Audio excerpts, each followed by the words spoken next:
Estamos ao vivo. Boa noite, família Amor Exigente, boa noite a todos. Obrigada de antemão, né, pela audiência, pode dizer assim, né, pelas pessoas que estão aqui, pelas pessoas que têm nos aguardado em todas as lives que nós estamos fazendo. Estamos tentando levar para todos vocês bastante informação para que vocês possam lutar com os desafios que se apresentam nessa jornada da dependência química. Nós somos um grupo de Amor Exigente, nós somos sediados em Campo Grande, Mato Grosso do Sul, e todas as semanas temos trazido um convidado ou convidada para falar um pouco de um tema que é sugerido para a gente estar decorrendo, mostrando para vocês.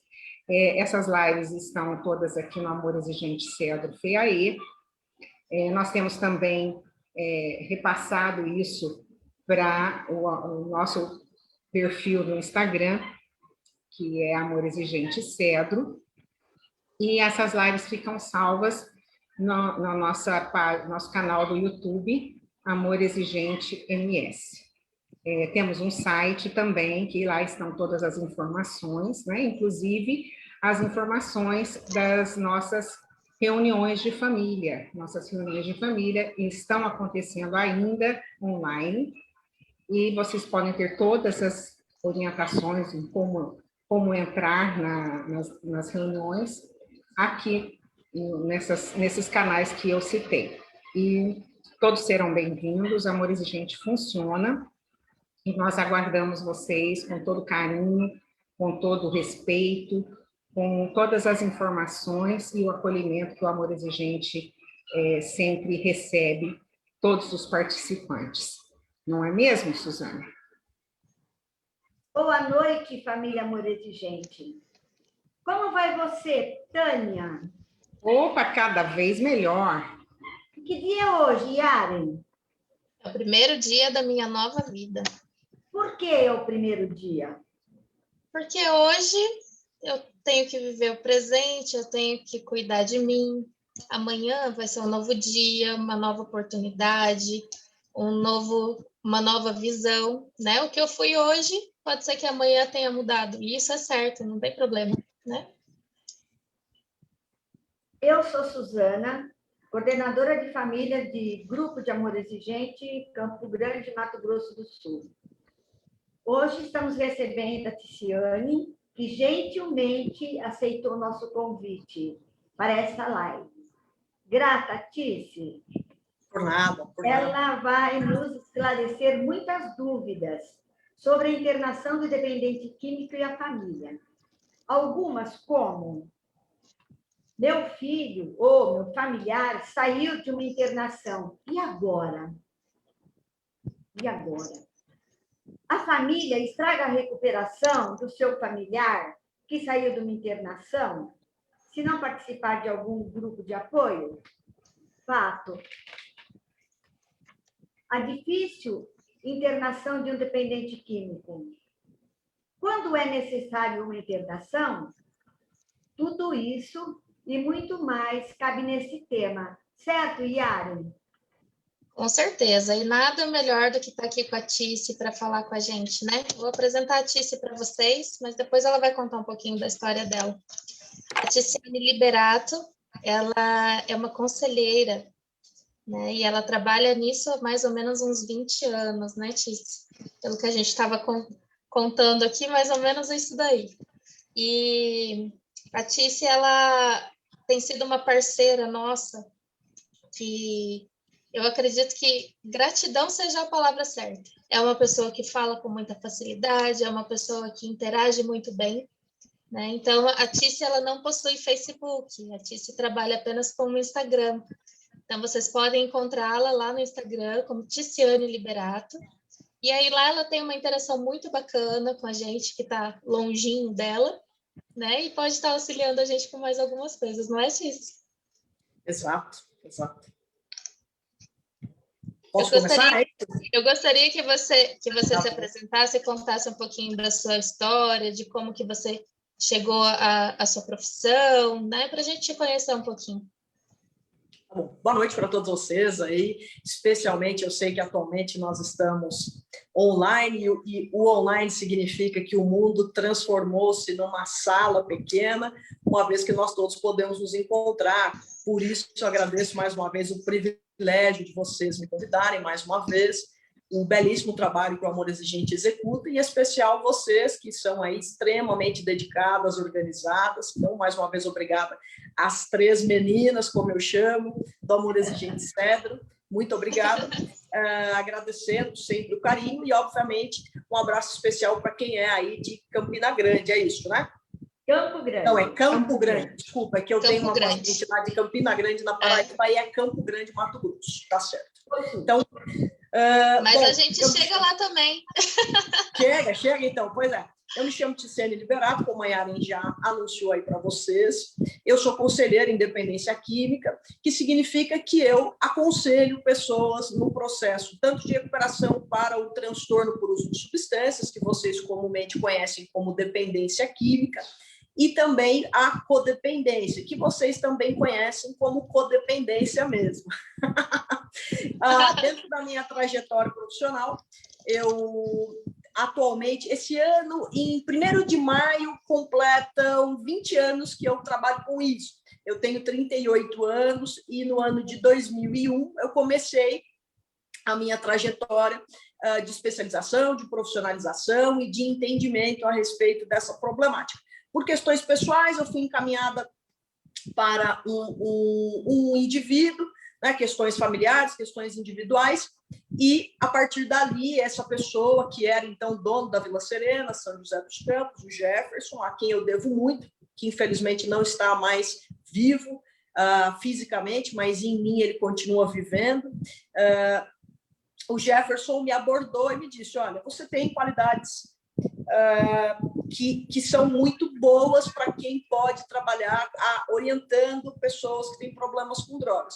Uma dessas capacidades, uma dessas habilidades é a sua oralidade, a sua capacidade de informar, de passar a comunicação de maneira efetiva para as pessoas. E a outra qualidade é que você é uma pessoa que aprende muito rápido e consegue, com esse aprendizado, desenvolver rapidamente os conteúdos que a gente tem aqui. Aí eu passei a ser treinada para trabalhar lá na Vila Serena, com um modelo conhecido como modelo Minnesota, que é um modelo chamado hoje aqui no Brasil, que é o modelo da Vila Serena, mas é um modelo conhecido como Trainee Days, que é o modelo 28 dias. Tem até um filme com a Sandra Bullock, que ela vai internar. Então, aquela é a modalidade terapêutica para a qual eu fui treinada inicialmente. E, obviamente, naquele momento, né, em 2001, existia, né, dentro do nosso país uma problemática que era: existiam ou só fazendas religiosas ou hospitais psiquiátricos ou centros altamente especializados. Era uma pequena fortuna ficar internado na Vila Serena. Para vocês terem uma ideia, naquela época custava $250 a diária. Então, pouquíssimas pessoas tinham acesso a esse tratamento. E aí, com isso, estourou, né, esse boom de comunidades terapêuticas e grupos anônimos também. Cresceu-se muito, e eu vim me adaptando ao longo desse processo, até que conheci a terapia cognitiva comportamental por meio da Uniad. Foram eles aqui no Brasil, o Dr. Ronaldo Laranjeira, a doutora Laneliana, que trouxeram essa especificidade para a área da dependência química. Então, agora, recentemente, em 2014, se eu não me engano, eu não me recordo ao certo, mas eu fiz a especialização deles lá na Unifesp, para a terapia cognitiva comportamental aplicada ao tratamento da dependência química. Então, com base nisso, a gente tem trabalhado, tem orientado famílias, sou consultora em algumas instituições, alguns centros de tratamento, e assim temos levado ali. E agora tenho me aventurado ali pelo Instagram, oferecendo, né, informações gratuitamente para as pessoas, principalmente pela preocupação que a gente tem de que as pessoas tenham, de fato, um conhecimento realístico, fidedigno, verdadeiro do que é a dependência química e do que é, de fato, um processo de recuperação para essa doença que é crônica. Já entro salientando essa informação. Bom, Tíci, você falou ainda sobre a doença da dependência química, né? Que nós vamos abordar hoje. E a primeira pergunta que eu queria colocar para você, e que aflige muitas famílias, é como que a família pode provocar no dependente químico o desejo de uma internação voluntária, de um tratamento efetivo.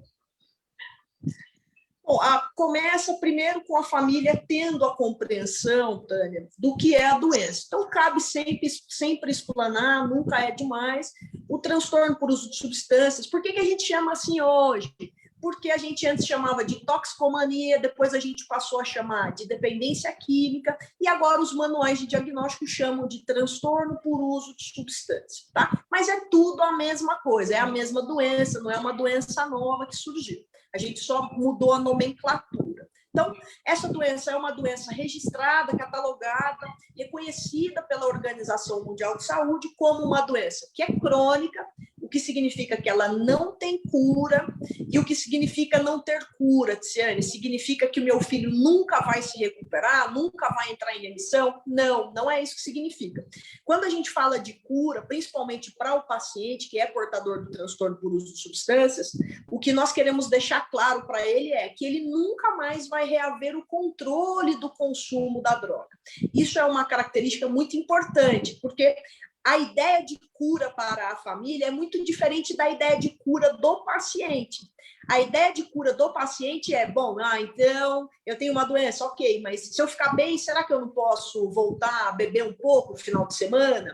Ou será que de vez em quando eu não posso fumar um baseado? Coisas desse gênero. E para a família, a cura, a família tem um entendimento, a maioria, eu vou falar assim, porque tem algumas famílias que têm algum olhar muito diferente, tanto para o álcool como para a maconha. Às vezes é surpreendente isso, para quem tem um esclarecimento completo, mas tem algumas famílias que elas só consideram um problema quando o indivíduo começa a cheirar cocaína, por exemplo. Mas aí temos uma doença que é recidiva também. O que isso significa? Significa que ela é crônica, então ela pode vir a manifestar um sintoma ao longo do processo da vida dessa pessoa, ou ela pode também apresentar uma recaída, todos os sintomas ficarem ativos, né? É uma doença que progride, então, na medida em que o indivíduo não vai sendo tratado e estabilizado, isso vai ficando cada vez mais grave, a vida dessa pessoa vai ficando cada vez mais afetada e, obviamente, outras questões podem surgir nesse caminho. Como o que, por exemplo, DST-AIDS, tuberculose, a perda, né, de alguma função, tanto da parte física como da parte cerebral ou cognitiva, e ou desenvolvimento para aqueles que são vulneráveis de outros transtornos mentais. Então, tudo isso vai debilitando e vai não impossibilitando, mas vai dificultando muito e aumentando muito em complexidade a doença. E aí, diante desse cenário, como é que uma família pode, vamos chamar assim, voluntariar, né, o seu familiar para que ele possa buscar tratamento? A primeira coisa que a gente tem que entender da família é a família, para que ela possa iniciar um processo de auxílio para o paciente, ela precisa iniciar antes disso um processo de auxílio para si mesma.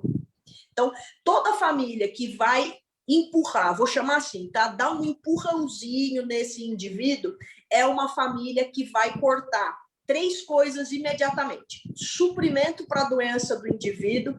O que é suprimento para a doença do indivíduo, Tiziane? Dinheiro, moradia, ausência de regras, desestabilidade emocional e incondicionalidade para o convívio. Cortei o suprimento. Segunda coisa, o estabelecimento de diálogo claro a respeito do uso. Muitas famílias, meninas, têm medo de falar: nós não aceitamos que você se drogue. Nós não queremos que você se drogue. Fala, mas fala como se estivesse falando com uma criança de 3 aninhos. Olha, filho, então, deixa a mamãe explicar para você. Aqui em casa, ninguém usa droga, filho. A gente aqui em casa não é assim. O que aconteceu com você? Não é para tratar que nem retardado. É para ter um diálogo claro. Então, primeira coisa, cortou suprimento. Segunda coisa, comunicação clara. Terceira coisa, cada um dos familiares avaliar qual é o seu papel na funcionalidade da doença dessa pessoa. Então, por exemplo, eu sou uma mãe e eu tenho o meu esposo. Se eu e o meu esposo não estivermos de comum acordo, a doença do filho de vocês vai sambar dentro da casa de vocês. Na medida em que houver o pai falando, vou botar esse moleque para fora de casa, ele não é doente nada, isso é falta de vergonha na cara. Aí vem a mãe, calma, calma, não é nada disso, ele está precisando de ajuda. E a doença do indivíduo fica sambando ali nesse meio do caminho. Então, a família precisa se imbuir da mesma fala, do mesmo propósito. Na medida em que o pai e a mãe se unem, gente, presta atenção que eu já vou dar aqui uma chave importante hoje. Na medida em que a família se une, não tem doença que sobreviva. Não tem. Acredite em mim, não tem. Então, esse é o caminho para a gente dar um pontapé inicial nesse indivíduo. Maravilha. Muito bom. Então, também, assim, uma das dificuldades da família em relação à internação é o sentimento. Alguma se sente aliviada, né? Fala assim, pô, agora já está tudo resolvido, ele está lá internado, eu vou deitar, vou dormir, né? Outros não dormem. Não dormem porque ficam preocupados, porque o que será que está acontecendo com ele? O que ele está fazendo agora? Né? Como será que ele está? Como lidar com isso? Como essa família pode lidar com essas diferenças, né? Suzana, a primeira observação aí é os dois comportamentos, você percebe que os dois são completamente dicotômicos, né? Um comportamento é, graças a Deus, estou aliviada, agora o meu problema está resolvido. E o outro comportamento é, ai meu Deus, e agora o que vai acontecer? Então, não existe um meio termo nesses comportamentos, o que evidencia que os dois cenários são cenários doentios, tá? Vamos falar rapidamente do primeiro cenário. Entendam vocês, famílias, que vocês, devido à convivência, sempre caracterizando aqui brevemente, então, o que é ser codependente? O que é codepender de alguém? É alguém que vive constantemente com medo, alguém que constantemente tenta controlar o uso de drogas e a vida do seu familiar que está consumindo drogas, e por conta desse medo e dessa tentativa de controle, entra num completo descontrole emocional e funcional de si mesmo. Então, por que eu acho que quando eu interno o meu filho, o meu marido ou alguém da minha família, que o problema foi resolvido? Porque eu ainda estou negando a realidade da minha doença. Porque eu ainda estou não olhando para mim como uma codependente e com as minhas características de codependente, eu estou acreditando que o meu marido, o meu filho, ele vai para uma instituição e que a internação corresponde a um tratamento para dependência química. Gente, eu quero ensinar a vocês uma coisa importantíssima. Internar não é tratar. Internar é apenas internar. Ué, Tiane, mas na internação eles não fornecem um tratamento? Eles fornecem um tratamento. Só que isso não significa que depois que esse indivíduo sai do internamento, que ele não precisa continuar o tratamento.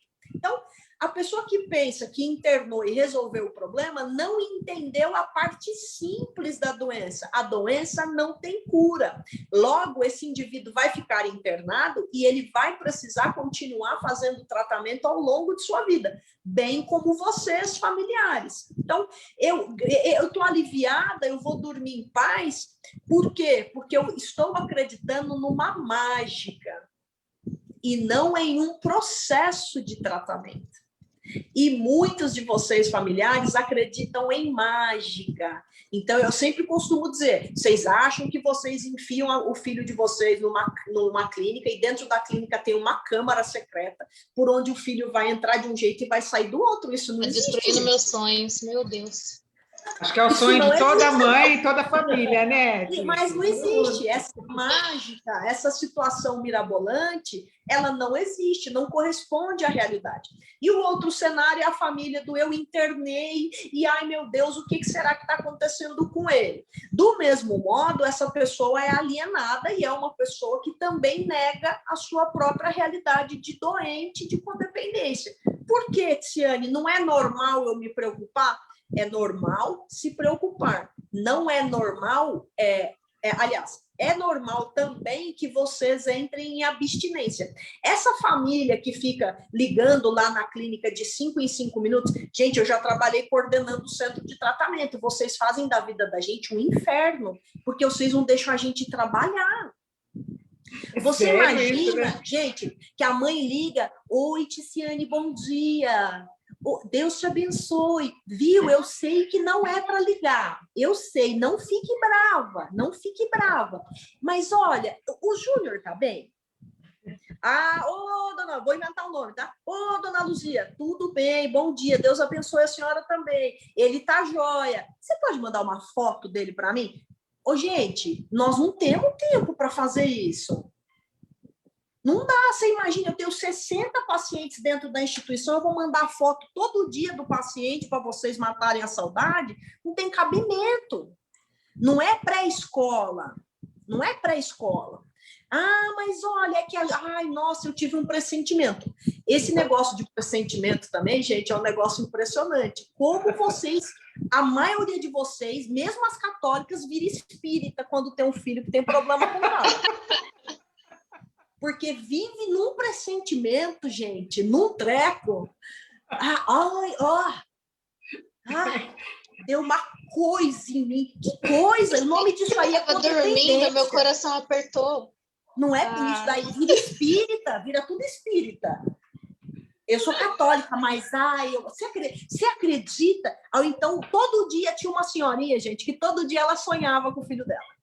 Eu tô ligando para a senhora porque eu sonhei com ele. Mas, senhora, e daí depois ela falava para mim, eu não durmo, eu não como. Aí um dia eu falei para ela, mas a senhora precisa decidir. Ou a senhora dorme e sonha, ou a senhora não dorme. Tá sonhando acordada. Porque desse jeito não tem condição. Não tem condição. Mas falando, a gente é descontraído, mas falando um pouco mais seriamente sobre isso, assim, essas pessoas que ficam ali não dormindo, elas estão em síndrome de abstinência mesmo, tá? Elas dedicaram tanto, elas mergulharam tanto na vida desses filhos e desses maridos, que a ideia de existir sem a presença deles é muito assustadora. A ponto, gente, de algumas dessas pessoas, nessas premonições cataclísmicas, vou chamar assim, de irem na instituição de sopetão e falar, eu quero ir lá, eu quero ver, e o paciente manipular e conseguir ir embora da internação com 10, 15, 20 dias, por conta aí desse espiritismo que a pessoa vira espírita, nem sendo espírita. Sim, você está falando aí das intuições, o meu esposo passou por 7 internações, né? E aí, dentre as primeiras internações, teve uma que ele ficou 2 dias, porque eu tive um mau presságio, e aí levei ele. Olha só, você não está falando, olha como que o relato bate, né? Eu acho que com a maioria de nós. Eu estava com a minha avó internada há mais de não sei quantos dias, tal, e aí eu falei para o Wesley, assim, que eu não suportava mais o uso de droga dele, com tudo que eu estava passando, com sofrimento de perda e tal, né? Falei para ele, não, você vai se internar, tá? Levei o Wesley para internar. Arrumamos as coisinhas dele, tudo bonitinho, né? Chegou lá, entreguei ele lá e falei, cuida dele para mim, por favor. 2 dias depois, a minha avó veio a falecer. E eu estava sentindo um aperto no meu coração antes disso, né? No dia que eu deixei ele lá, eu falei, eu vou precisar dele. De alguma forma eu vou precisar dele. Aí tá, 2 dias depois, a minha avó veio a falecer, liguei na comunidade e falei assim, eu tô indo buscar o Wesley agora, eu não posso ficar sem ele. A minha avó acabou de falecer, vocês precisam deixar ele vir aqui no velório da minha avó. E aí tá, né? Fui lá, busquei o Wesley, não para ir embora, era só para passar o velório da minha avó. E aí eu cheguei lá no velório, tá, o Wesley virou para mim e falou assim, eu já tô curado. Amém. Isso acho que foi a terceira internação dele, né? Ele falou assim, eu já sei o que eu tenho que fazer, o grupo MA, glória e não sei o quê, e você passou por uma perda, eu não vou te deixar sozinha, eu tenho que voltar para casa. Eu falei assim, então e o tanto que comove essas palavras, né? E eu já estava com a perda da minha avó ali sentindo, então meu sentimento abalado, não sei o que, acreditei que o Wesley estava curado, nem levei ele de volta, deixei as coisas dele lá para buscar depois.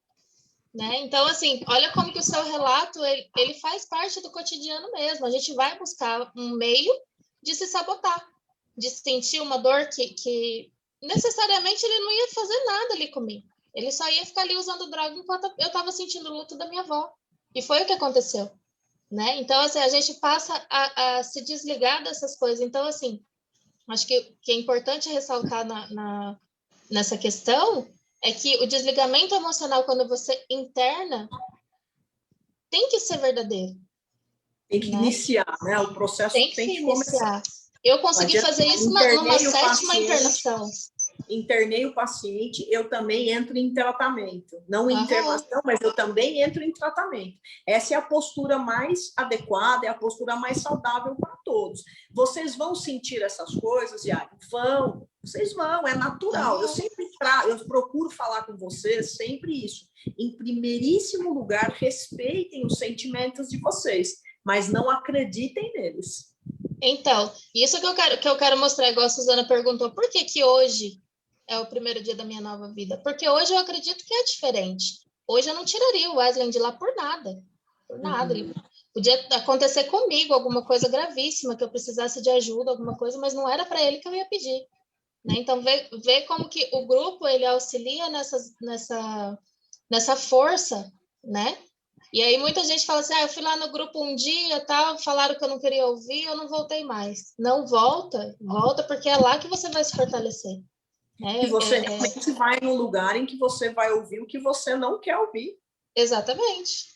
Ou você acha que os pacientes, os filhos e maridos de vocês, eles estão lá ouvindo o que eles querem ouvir? Não, é indigesto para todo mundo mesmo, gente. É indigesto, é um momento indigesto. Deixa eu contar uma coisa rapidamente para vocês. Uma vez eu participei, fiz um processo seletivo para a contratação de uma mulher para trabalhar na cozinha da instituição.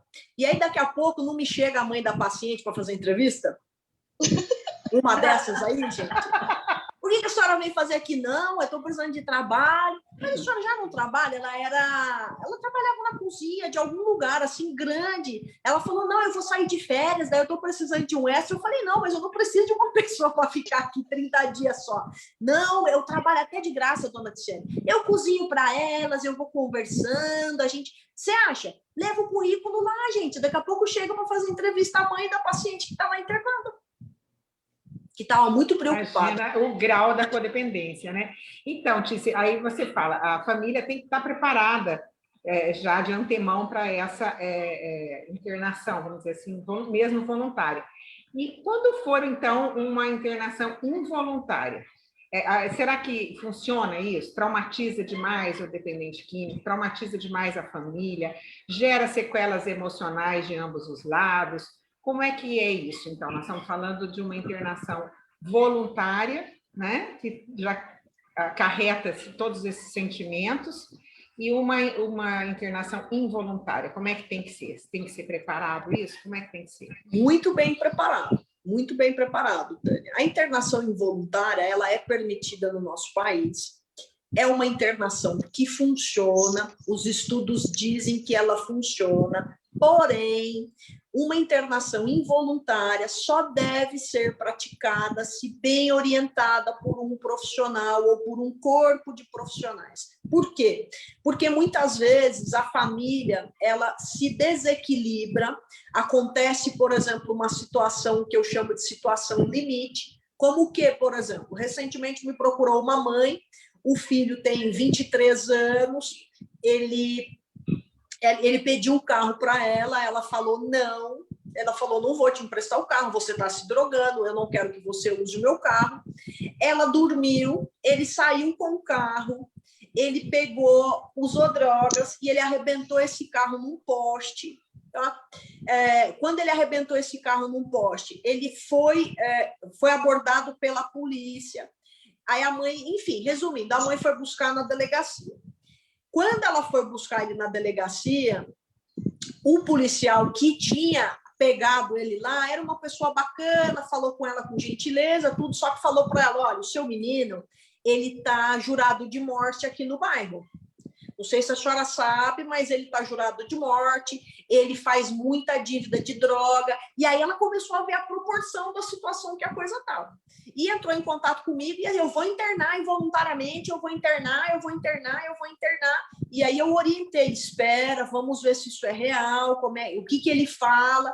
Eu sei que ela acabou internando involuntariamente, levou o garoto para um lugar onde o garoto apanhou no resgate. Bateram nele, porque ele é grande, forte, bateram nele e quebraram uma costela dele, e aí depois contaram tudo isso para... Enfim, foi um fiasco. Então, é importante entender que a internação involuntária, ela deve ser um dos últimos recursos que a gente vai utilizar no processo terapêutico.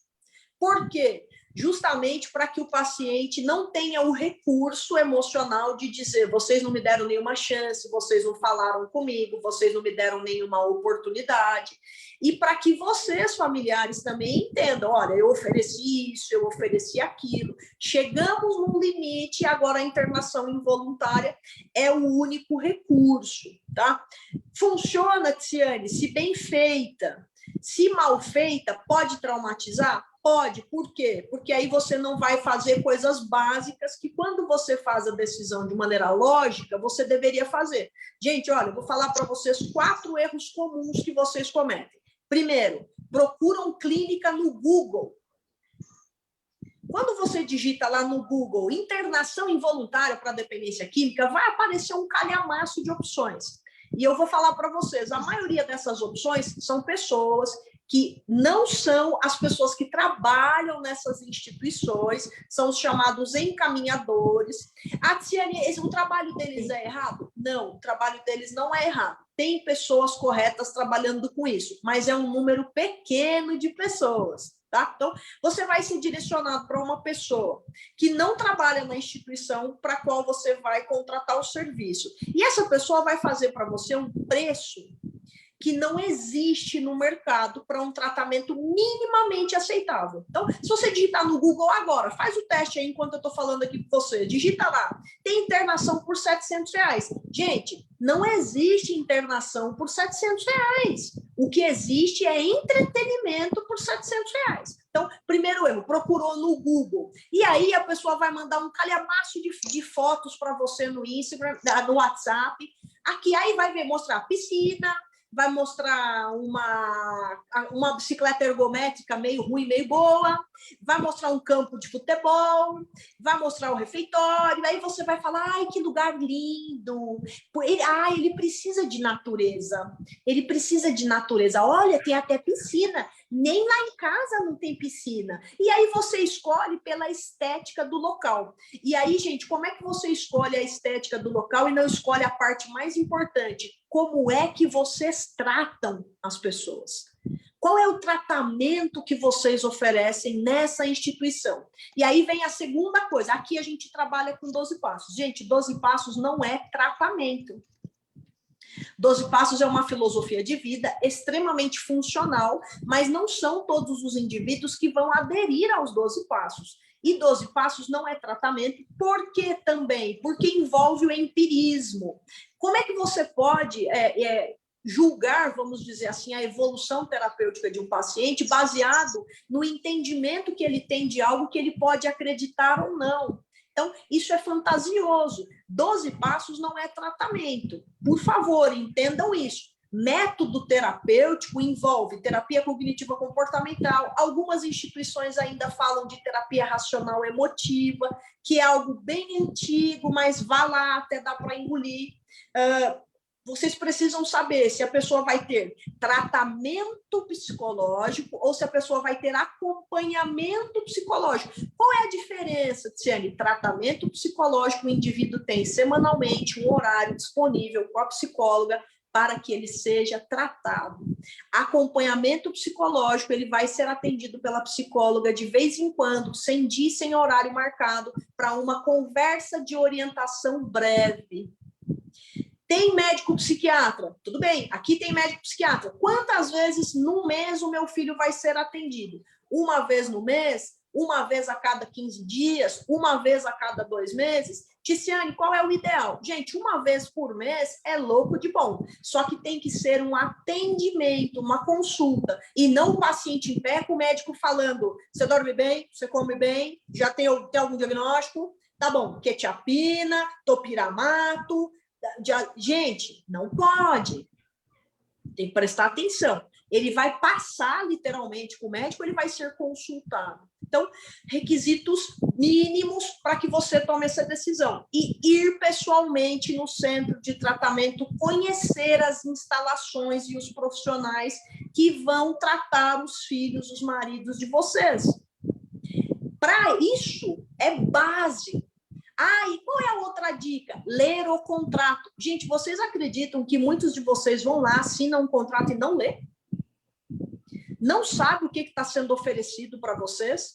Não entendem que um tratamento, uma internação é uma prestação de serviços e que uma prestação de serviços envolve um contrato e que nesse contrato você tem as regras de relacionamento entre você e a instituição?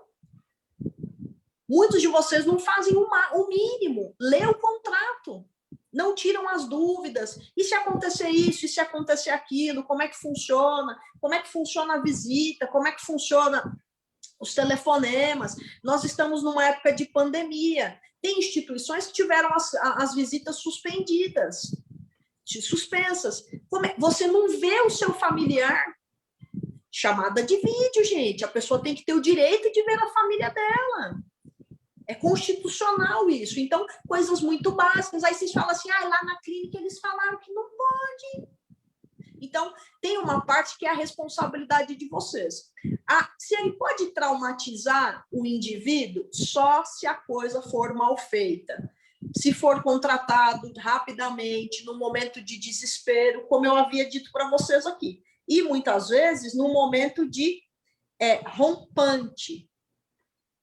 Num rompante, vocês decidem internar.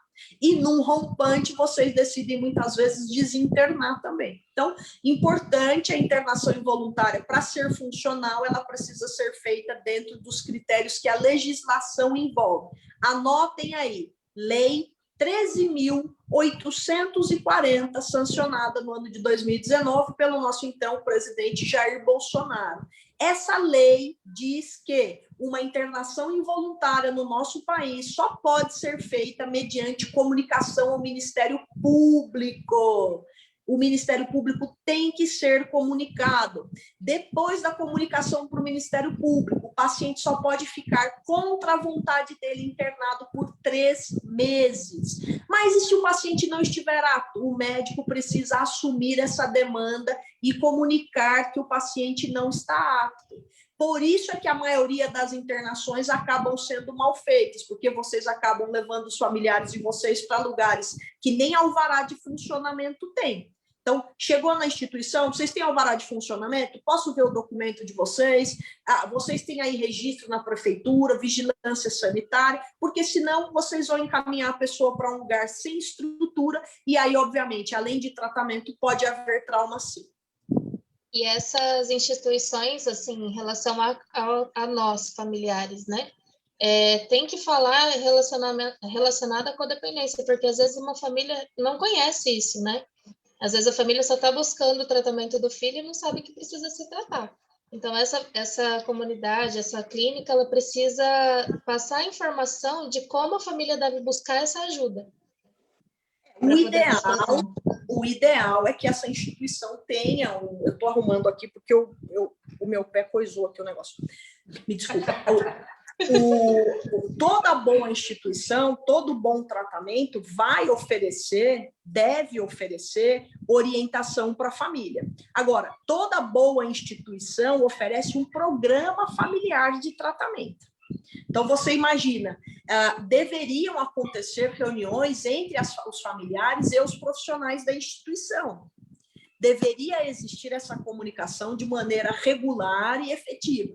Para vocês terem uma ideia, na Vila Serena, todo sábado tem o programa familiar. Todo sábado a família é orientada, palestras acontecem, grupos são administrados ali pelos profissionais, são facilitados pelos profissionais. Numa comunidade terapêutica, a gente sabe que essa realidade torna-se inviável devido ao grupo, o volume de pessoas e muitas vezes a distância das famílias para até chegarem até as instituições, principalmente as comunidades terapêuticas.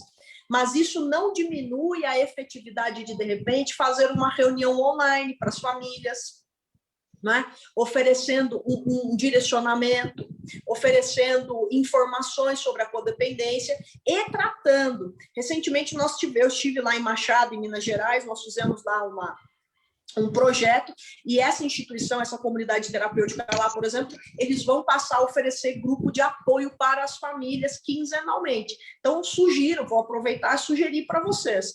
Porque também não adianta uma coisa, viu, gente? A instituição exige um carimbo do amor exigente para que vá na visita. Eu conheço família que mandou fazer o carimbo do amor exigente para não ter que participar das reuniões. O povo é duro, é duro. Olha. E conheço gente que vai no amor exigente apenas para poder ir até a visita. Eu acho isso funcional, tá? Eu acho que deve ir mesmo, porque na medida que a pessoa vai participando das reuniões, ela vai ouvindo, em algum momento ela vai ser fisgada pelo carinho, pelo respeito e pela experiência de vocês. Então, sim, sem dúvida, uma boa instituição, um bom tratamento contempla a codependência, sem dúvida. Eu tenho uma pergunta aqui da Renata Caroline, antes da Suzana fazer a dela. Ela está perguntando aqui para a gente se codependência tem nível de doença. Graus. Tem graus, tem. Ciane, que graus? Bom, codependente. Tem alguns codependentes, do mesmo modo que a dependência química, a codependência ela é progressiva. Tá? Então, existem graus de codependência. Quando é que a gente vai observando os graus? Na medida em que essa pessoa, por exemplo, vive em grande negação. Eu tenho, gente, familiares, pessoas que eu conheço há década. E a pessoa até agora está dizendo, eu não sei o que aconteceu com ele, eu faço de tudo, mas ele não para de usar. E aí eu falo, é por conta disso, a senhora precisa parar de fazer tudo. Mas olha, o que eu vou fazer, Ciane? Gente, eu vou falar uma coisa para vocês aqui que eu quero muito que vocês reflitam, porque isso é um aspecto da cognição, das crenças de vocês, que me chama muito a atenção. Recentemente eu falei com uma moça, uma mulher, né, do estado de Minas Gerais, de Belo Horizonte, acho que é de Belo Horizonte. Ela falou assim para mim, nossa, o meu marido é isso, o meu marido usa drogas, ele é agressivo, é uma pessoa que me trata mal, que trata mal a filha, de quem nós temos medo, mas ele é um pai maravilhoso. E um marido maravilhoso. Gente, alcoólatra e maravilhoso não tem na mesma frase. Adicto na ativa e maravilhoso também não tem na mesma frase. Eu não sei de onde que vocês entram num delírio que uma pessoa que bebe todos os dias, expõe a si, expõe a sua família, é um bom pai. Eu não sei de onde que você tem medo de uma pessoa e você chama ele de bom marido, um marido maravilhoso. Um filho, ele, olha, quando vai descrever para mim, fala assim para mim, olha, ele bebe, ele usa muita droga, mas ele nunca roubou nada dentro de casa. Ô, gente... É o mínimo, né? É maravilhoso. Eu vou falar aqui para vocês um negócio para vocês terem um entendimento sério a respeito disso que eu estou falando para vocês. Imagine uma situação, eu vou falar uma coisa bem, não vulgar, mas uma coisa bem chamativa. Imagina você é um delegado, você recebe na delegacia uma mulher que fala para você assim, olha, eu fui estuprada. E aí você fala assim para ela, mas ele penetrou você quantas vezes? Tá compreendendo o meu raciocínio? Quantas vezes uma pessoa precisa ser penetrada para ela ter sido estuprada? Então, o quanto é grave uma pessoa usar drogas, colocar a vida dela em risco, colocar a sua em risco, para você dizer, mas ele nunca roubou. Você nunca roubou. E aí algumas, gente, falam assim para mim, ele não é agressivo. Ele já me empurrou, mas ele não é agressivo. O que é agressividade? É dar um murro na cara? Daí é agressivo. Empurrar. Sem contar a agressão verbal, né? Não, empurrar, ameaçar, arremessar objetos, agir de maneira coercitiva, prensar. Isso não é agressão? Isso não é violência? Isso não é violento? É um filho maravilhoso? Cuidado. É um filho gente. maravilhoso, carinhoso, porque Nossa, na manipulação não faz nenhum... Né? Você tem que ver, ele é ótimo, ele é ótimo. Ele só gasta todo o meu pagamento, minha pensão alimentícia, a minha aposentadoria, mas ele é ótimo. Gente, não tem ótimo nessas condições, tá? Então, a pergunta que vocês me fizeram, qual foi mesmo, Yari? Se codependência tem grau. Graus. Tá, ok. É que eu estava explicando tudo isso. Então, assim, isso é um grau avançado. É um grau avançado de codependência, alguém que não é capaz de interpretar essas coisas que eu estou falando para vocês. Porque o que acontece? A codependência, do mesmo jeito que no uso de drogas, a pessoa vai avolumando-se no comportamento. Ninguém começa usando 5 gramas de cocaína, que é um número grande, tá? Em termos de gramas de cocaína. Ninguém começa bebendo todos os dias, doses altíssimas de bebida. Todo mundo começa com pouco. E vocês também começam com pouco. Muitas vezes vocês falam, eu não vou dar o dinheiro. E daqui a pouco não dar o dinheiro dar o dinheiro é uma regra. Passa a ser uma regra. Eu não vou aceitar determinadas condutas. E aí, daqui a pouco, aceitar determinadas condutas é uma regra. A coisa vai ficando assim tão ululante que muitas vezes eu pergunto para algumas das pessoas que eu aconselho, o que mais que precisa acontecer? Outro dia eu fiz o meu Instagram, é isso, assim, o que é grave? Gente, o que é grave? 10 anos uma pessoa usando drogas, vocês estão esperando acontecer algo grave para tomar providências. Isso é um codependente num grau avançado. Quem não é o codependente num grau avançado está no grau mediano, que é alguém que oscila entre a raiva de agir como age e age como codependência, cede. Quem não é o grau leve, vamos chamar assim, é a pessoa que entendeu o que está acontecendo, rapidamente tomou providências e rapidamente isolou-se da ação do adicto ou do alcoólico. Essas pessoas são as pessoas mais difíceis de encontrar. Normalmente são irmãos mais velhos, cunhados, pessoas que você fala assim, fulano de tal, ele nem participa porque, não sei por quê, ele acha que não é importante. Não, essa pessoa entendeu que o papel dela ali, ela tem que sair de perto, senão ela vai ficar completamente doente, codependente junto, ou igual, ou pior, essas pessoas que eu descrevi. Ficou claro? Claríssimo. Tícia, é que você falando sobre como a família chega elogiando o seu desafio, o seu ente querido, a gente sabe disso. E tem a gente vive isso, né? Chega primeiro a pedir todos os elogios para depois contar o que está acontecendo. E aí nós temos um coordenador que, às vezes, ele chega e ele falava assim, mata seu filho. A pessoa está... Seu filho sonhado, vamos trabalhar com o real. Sabe? É uma coisa bem assustadora na hora que ele falava, assim, para quem estava chegando, né? E é isso mesmo, né? Porque tudo que você fala era o sonho. É o ideal, né? Você idealiza. É o ideal que você gostaria que fosse. Bem, outra pergunta para você. A primeira visita, a pessoa sempre tem aquela ansiedade. Né? Poxa, o que eu vou fazer? O que eu vou falar, né? Como que ela deve se comportar nessa primeira visita, nessa primeira hora? Mas também nós temos as ressocializações. Quase todas as clínicas que a gente, ou comunidades terapêuticas... Comunidades têm. Tem as ressocializações, né?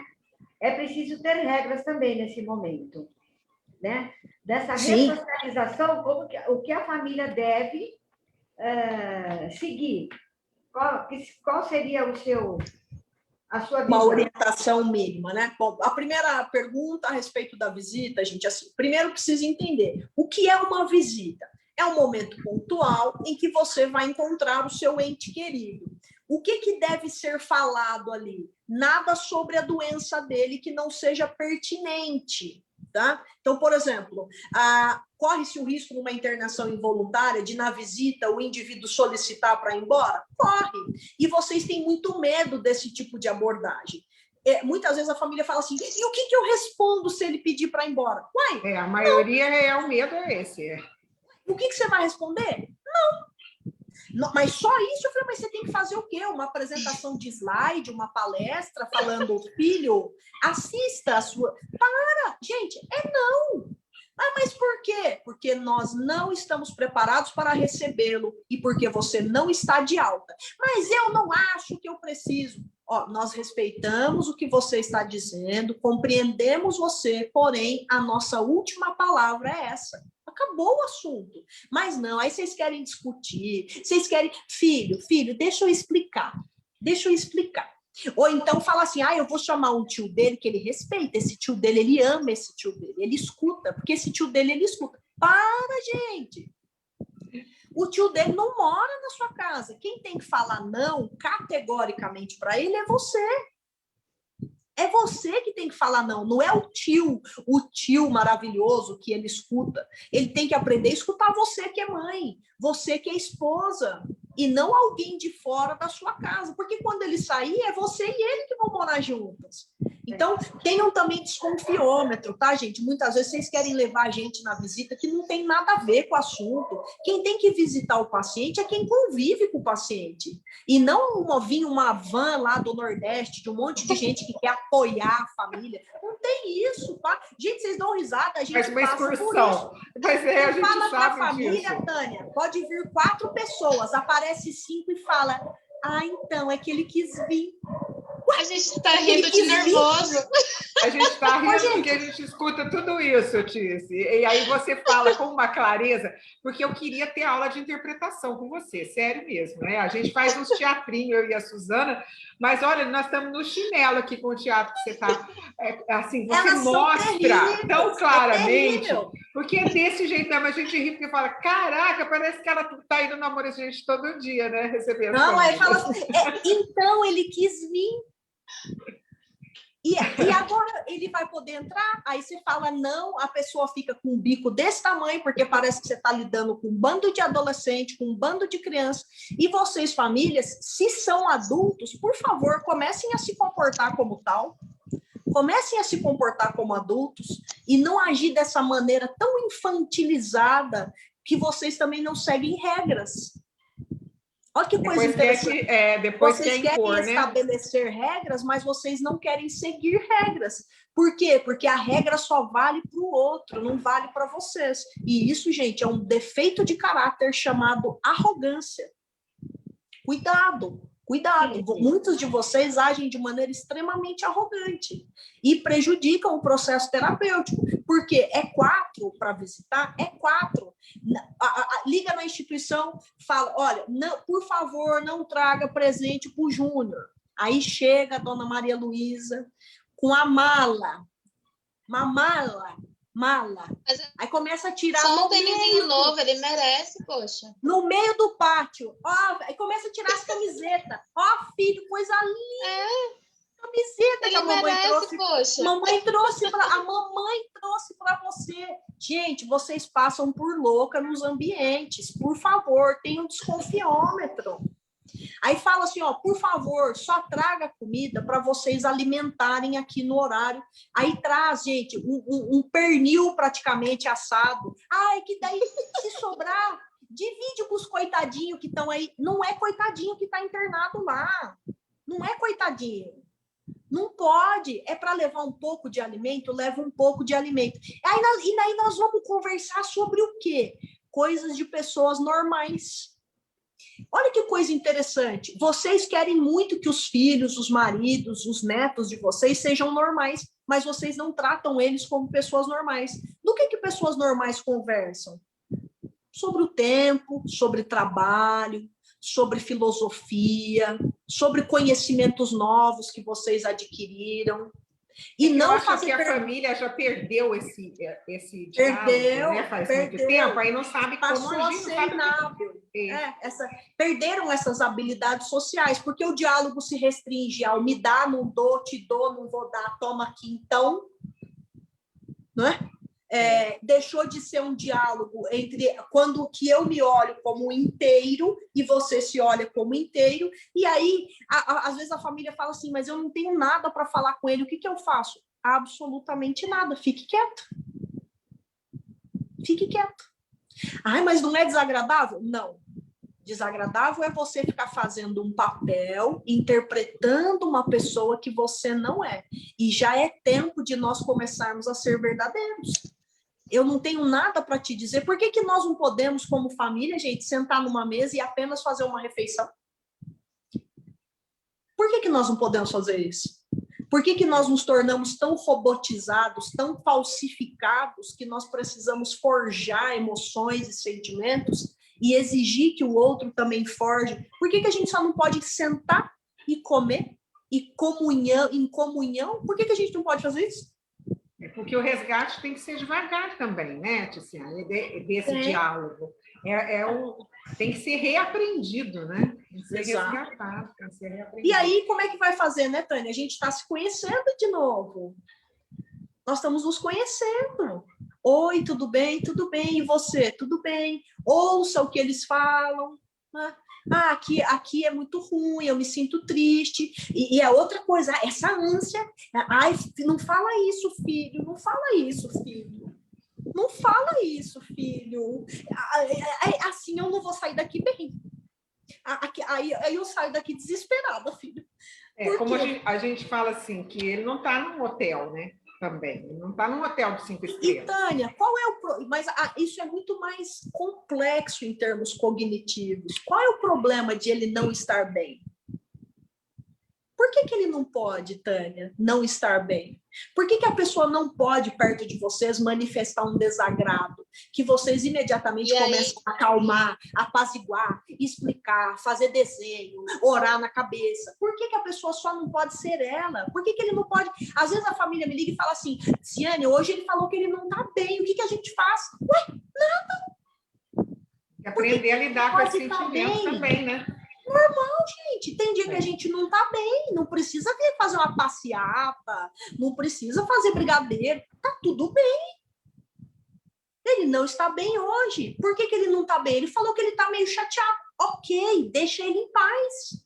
Na instituição, mesma coisa. E aí, falando rapidamente sobre a questão da ressocialização, a ressocialização, gente, é um momento em que o indivíduo vai para ver a família com quem ele convive, reaver laços, reatar, religar-se. Não é um evento, não é para fazer um churrasco, matar um carneiro e todo mundo botar uma faixa, bem-vindo, nós confiamos em você. Não é isso, tá?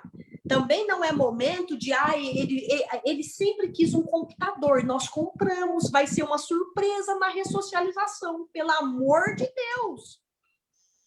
Pelo amor de Deus. Não é isso. Ressocializar é criar vínculos com a família. Mas todo mundo quer ver ele. Azar de todo mundo.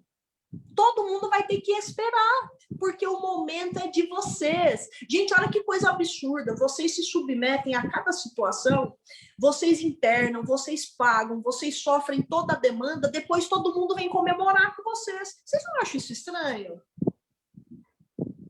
É porque tendo mais gente, né? Tendo mais gente é como se fosse uma proteção, como você falou, né? Eu não sei lidar com a situação. Então, Mas não sou eu crença, e você. Né? Somos nós que estamos aqui nos relacionando, vivendo. Então, voltou para a casa de ressocialização, existem regras. Vou falar regras básicas. Primeira regra, toda a família precisa entender que esse indivíduo ele tem uma convivência dentro da instituição com hora para dormir e hora para acordar. Que a ressocialização não é umas férias. Muitas famílias falam, ele vai vir de ressocialização, a gente vai para a praia. Vai fazer o quê na praia, gente? Vocês moram na praia? Vocês vivem na praia? Ou vocês vivem lá na casa de vocês? Ah, mas é que ele falou que, nossa, que ele tá louco para ver o mar. Gente, não é cocum, a pessoa não é paciente terminal. Depois, quando ele sair, ele vai à praia. Não, mas ele falou que ele tá com muita vontade de ir à praia. Ai, que joia! Então, quando ele sair, ele começa a trabalhar, daí ele vai à praia. Não é ressocialização, nós vamos todos à praia, gente. Por quê? Porque não é ali que vocês vivem. Entendam o que eu estou explicando. A ressocialização é para que vocês, cada qual, vivam a sua realidade em família. Outra coisa, ele quer sair e tem os amigos dele aqui da rua. Gente muito boa, dona Tiziane, que gosta muito dele, que quer vir aqui em casa. O que a senhora acha? Eu acho que a senhora precisa ter desconfiômetro e entender que essas pessoas não moram na casa da senhora e que a ressocialização é a senhora e a sua família. O seu filho Mas não são tem os falta amiguinhos dele, Tice. Uma vez eu falei, por que a senhora não monta a piscina, joga uns hipopótamos de plástico e bota eles para nadar, faz uns nuggets, né? E vai servindo lá, depois faz Nescau gelado, batido no liquidificador, para as crianças beber. Gente, não faz sentido. Não faz sentido, assim. Vocês, esposas, mesma coisa, tá? Ele chegou em casa, mas aí eu posso pedir para ele me ajudar? Não, você não pode pedir para ele te ajudar, porque marido não ajuda. É papel dele contribuir, é papel dele limpar o bumbum do seu filho, é papel dele, ele é pai. Ele não está te ajudando. Quando o homem, gente, lava a louça, ele não está nos ajudando. Ele está fazendo o papel dele. Que conversa é essa? Ai, meu marido é ótimo, ele me ajuda. Que ajuda? Ajuda a cuidar do próprio filho, gente? Que conversa esquisita. Como que a pessoa ajuda a cuidar da casa que ela dorme, da cama que ela dorme, da sujeira que ela produz? Como? Ah, mas aí eu posso pedir para ele lavar a louça? Pode, não morre, pode pedir para lavar a louça. Você vai cair a mão dele? Na verdade, não vai, pode ficar tranquila que ele vai sobreviver à água. Pode ficar em paz, eles sobrevivem.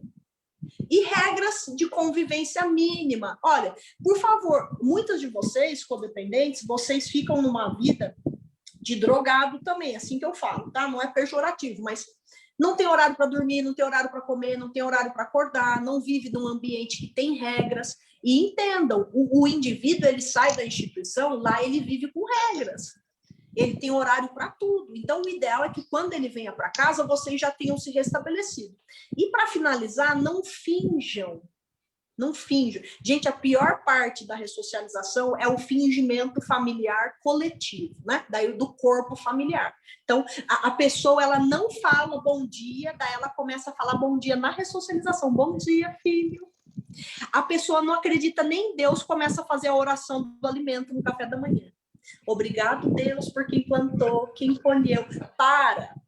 Para de fingir o que vocês não são. Se na sua casa ninguém faz oração do alimento, não faz oração do alimento.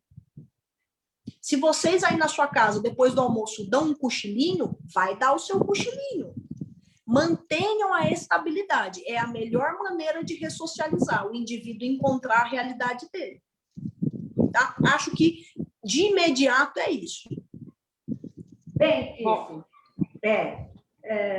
tem muitas perguntas assim para você, né? Mas vamos esclarecer mais um pouquinho sobre ressocialização, né? Que a gente já passou algumas coisas sobre, não sei se você se lembra, Tânia, esse negócio da visita.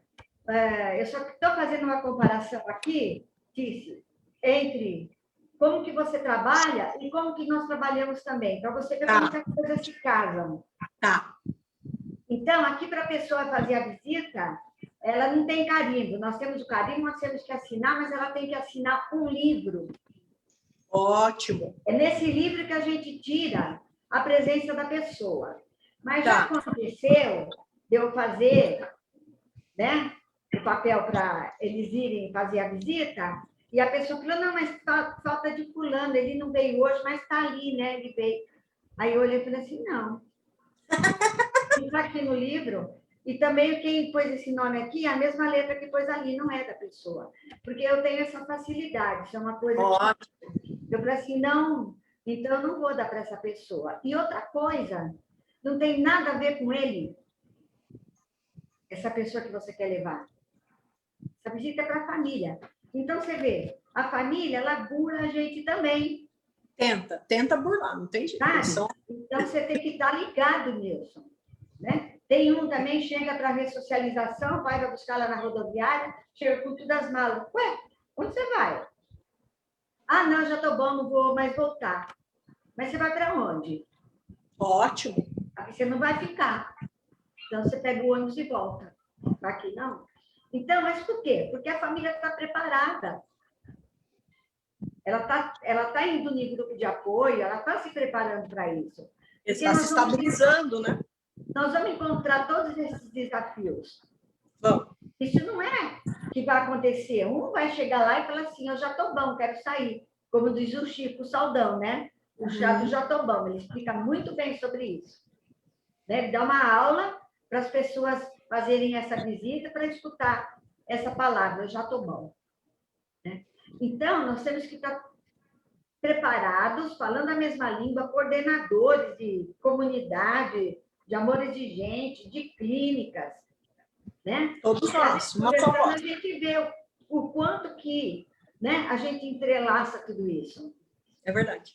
E aí eu fico muito feliz de ver, né, você falando e a gente se identificando, a gente recebendo isso como que você fala, a gente também recebe aqui, referente à família. Consolida tudo, né? Consolida. Todo consolida. o que você falou. Isso é gratificante. Eu não sei como está o nosso horário, Yari. Então, nós estamos excedendo o horário. A gente começou um pouquinho mais tarde hoje, porque a Tícia teve um probleminha técnico lá. E Sempre aí eu queria só ressaltar uma pergunta que eu vi a Tícia respondendo hoje no Instagram dela, que eu acho bacana a gente falar e tá enfatizando o que é a família. A família sente dor, a família sente mágoa, a família não necessariamente precisa... A pessoa internou, perdoa. Internou, na hora que saiu, vai a primeira visita. Aconteceu nada. Não aconteceu nada na primeira visita, chega lá, leva uma balinha, um docinho, leva o almoço, leva não sei o quê. Não, sinta essa dor, mostre para ele que ele te feriu. Né? Eu acho isso muito, muito importante, a gente lembrar que quando você chega no grupo, ninguém vai falar para você que nada aconteceu. A gente vai mostrar que você está sendo ferido, que você está sendo magoado, que tem como mudar essa situação, mas a gente não vai mudar ele, a gente vai mudar você. Porque a pessoa principal disso tudo é você estar bem para poder lidar com todas as situações, porque isso tudo vai gerar crise, isso tudo vai gerar... até você entender que você é gente, né? Exato. Que você precisa se tratar, que você precisa estar ali de corpo inteiro, aceitando tudo que você aguenta. Não é o que ele te traz, é o que você aguenta.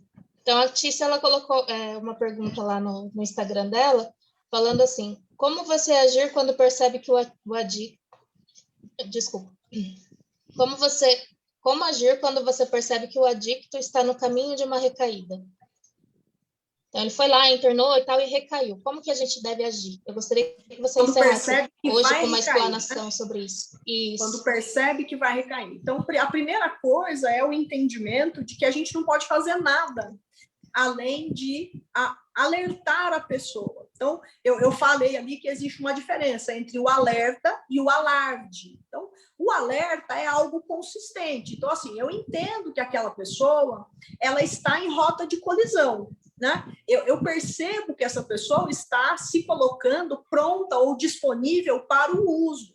O que eu posso fazer? Alertar. Eu posso chamar, falar, meu filho, olha, nós percebemos que você está com os mesmos comportamentos, nós percebemos que você está correndo risco de usar, nós gostaríamos de saber se nós podemos fazer algo para te auxiliar, e nós gostaríamos de orientar você, que reforçasse, que procurasse as pessoas com quem você se trata, as pessoas que te orientam, né? Terapeuta, conselheiro, psicólogo, as pessoas do seu convívio, que você reforçasse, aumentasse, de repente, para mais uma reunião, mais um atendimento nessa semana com a sua terapeuta, com a pessoa que te aconselha, ou que você aumentasse o seu número de reuniões de NA, de AA, de amor exigente, o que quer que seja.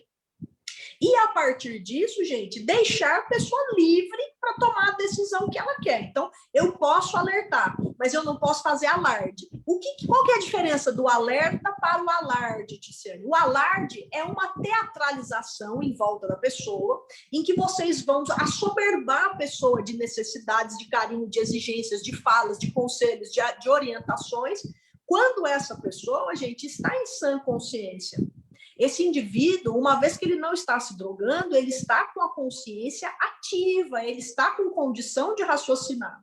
E vocês se colocam, muitas vezes, numa posição de maus tratos consigo mesmos, como se fosse dever de vocês impedir essa pessoa de viver o que ela escolheu viver. Como se isso fosse possível. Como se isso fosse possível. Isso não é possível, as pessoas são livres. Não adianta você pegar e prometer mundos e fundos para o seu filho, para o seu marido, se ele não se drogar. Ele tem o direito de se drogar e você tem o direito de não ficar com ele, de não conviver com ele, caso ele decida se drogar. Então, comecem a entender que o autorrespeito muitas vezes lhes falta, porque na iminência de achar que vocês têm o poder de salvar o outro, vocês se perdem. E se perdem de maneira tão absurda que vocês fazem propostas de todo gênero que não vão solucionar a problemática que essa pessoa tem. Existem momentos, gente, que a pessoa tem que fazer uma escolha. E essa escolha é dela. É livre-arbítrio. Até o Senhor Deus decidiu não intervir. Quem são vocês, mães, pais, esposas, para que vocês acreditem que vocês têm um poder superior ao dele e um domínio sobre o outro ser humano superior ao do próprio Deus? Isso é muito arrogante, gente. Isso é muito arrogante, é muito prepotente, é blasfêmia, até do meu ponto de vista. Então, e só para salientar, o que se pode fazer, Tiziane, caso o meu filho fale, ok, mãe, eu estou em rota de colisão, o que eu faço? Eu já sugeri, por exemplo, para paciente, pessoas que eu oriento, então vem para cá, fica internado aqui uns dias, até você estabilizar, aumenta aí, vamos fazer mais 1 ou 2 atendimentos semanais, reduz as suas saídas noturnas, o que é que você está fazendo que está te colocando nesse contexto. E muitas vezes, para finalizar a resposta, vocês, familiares, começaram a facilitar e não perceberam.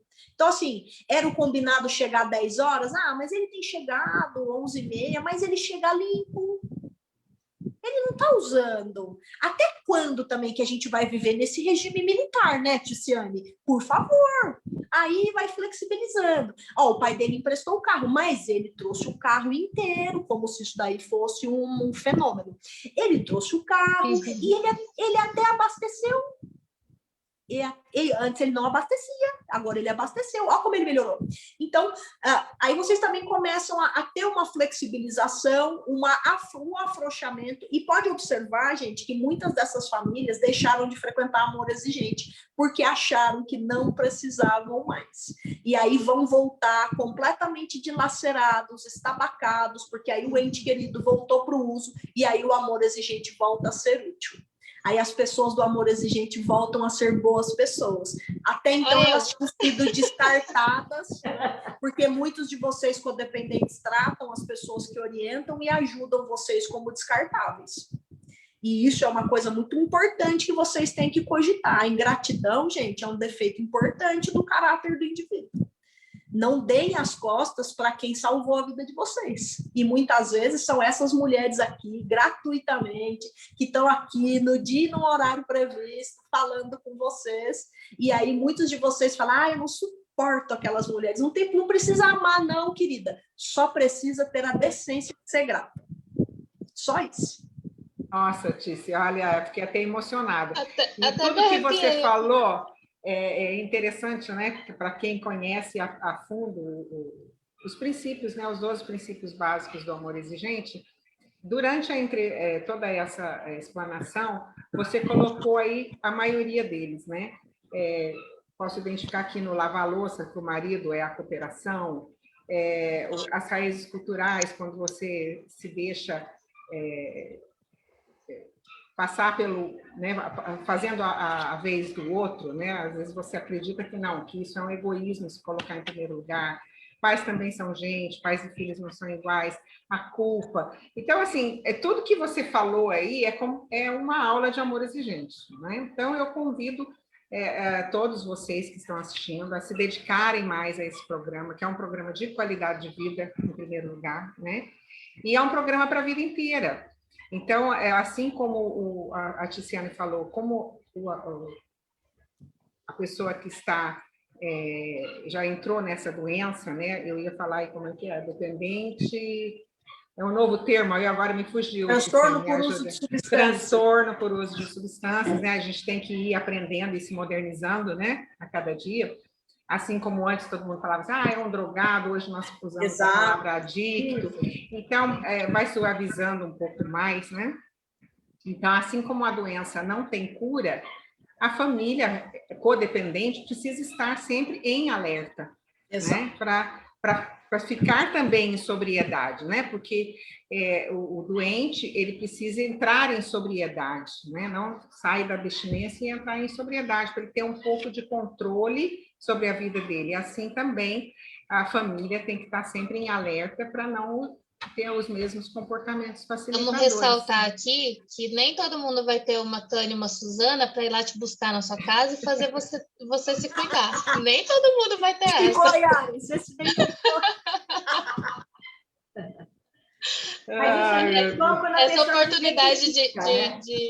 essa oportunidade de aprender o que é a minha vida, eu agradeço a elas e ao Poder Superior por ter me trazido até elas, né? Então, assim, elas foram lá, me buscaram, mas não é todo mundo que tem isso, não. Eu acredito. Mas, olha, foi uma noite, assim, memorável, como sempre, né? A Ticiane nos brindou com tanta experiência gratuita, né? Isso aí não tem como agradecer, como te dar, assim, um agradecimento à altura desse seu desprendimento, viu, Ticiane? Então, nós estamos aqui agradecendo, porque nós, representando aqui, né, os inúmeros voluntários e coordenadores do Amor Exigente, eu sempre falo isso, que nós estamos aqui nesse momento, mas nós estamos representando uma rede atrás, né? São muitas pessoas. Milhares. Isso, que trabalham incansavelmente, e todos vão ser bem-vindos no grupo e vão ser atendidos por esses coordenadores que agora estão online, e a gente pode ter essa oportunidade de nos agraciar com tantos ensinamentos, com tantas experiências, com tanta bagagem, né? E então, Ticiane, só posso te deixar assim, um grande abraço de gratidão mesmo por você ter estado aqui conosco. Eu que agradeço. Gente, vocês não me conhecem muito bem ainda, eu, Ticiane, como pessoa. Eu sou uma mulher muito sensível e eu escrevo poemas às vezes. E eu escrevi um poema para vocês. Eu já vou começar a chorar. Ela vai fazer a gente chorar, olha só. E eu quero, assim, o poema, quando eu falo para vocês, aqui eu não estou falando do Amor Exigente exclusivamente, estou falando de vocês, pessoas, mães, esposas, que eu sei que são, né? Vocês, as coordenadoras aqui, as voluntárias do Amor Exigente, que são mães, esposas, mulheres, que têm, né, a codependência nas suas vidas e que, por meio da codependência, estão transmutando, se transformando em pessoas melhores, servindo ao próximo. Então, e para todas as codependentes que estão aqui conosco, assistindo nossa live, vou ler para vocês aqui, então, tá? O nome do poema é A Especialidade Delas é Amar. Amam com tanta força que, por vezes, sucumbem, levantam e amam mais uma vez. Outro dia, uma me disse, amar assim é insensatez? Os olhos cheios d'água, era medo, desesperado. Sorri e disse, pare tudo e me diga, você também é amada? Cabisbaixa, ela me disse, o que é isso, caratice? Amei tanto que já nem sei se isso existe. Recomece e insista, se ame antes de tudo, e assim você terá de novo o seu mundo. Corra e volte bem depressa para dentro de você, e ao longo da jornada você vai se entender. Amar demais é bom, mas só exige de você. Volte a amar, mas ame direitinho. Ame exigente, pois esse é o caminho. Ai, meu Deus, que coisa mais linda, merece o coração. Puxa vida! Viu? Muito carinho. Cici, você é uma pessoa mesmo iluminada, né? Isso, lindo. E é muito lindo mesmo ter essas palavras para a gente, para todas essas mulheres codependentes aí. Você é muito sensível mesmo por poder ajudar tanta gente, né? Muito obrigada mesmo. Nossa, Nada, não sei por nem nada. como... Prazer, uma alegria sempre. Muito obrigada sempre pela disponibilidade de vocês. Continuem, né?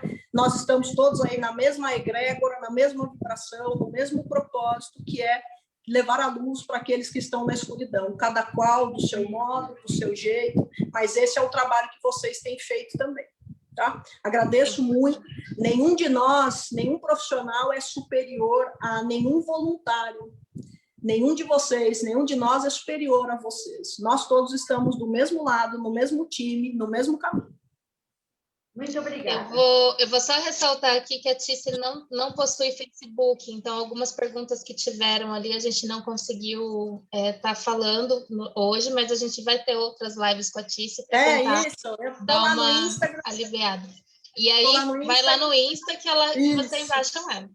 Ticiane Liberato. O meu nome escreve-se com C de casa, não tem grandes firulas, 2 T's e etc. O nome já é sofisticado lá o suficiente. Estou à disposição lá, fiquem à vontade. Toda semana a gente faz live lá também. Quinta-feira agora eu vou falar sobre as habilidades sociais na codependência, como é que isso pode se ambientar melhor aí dentro das famílias de vocês. Então é isso. Gratidão por todo mundo estar aqui. Obrigada, Tice. Obrigada. Beijo para todos. Obrigada, gente, que participou também.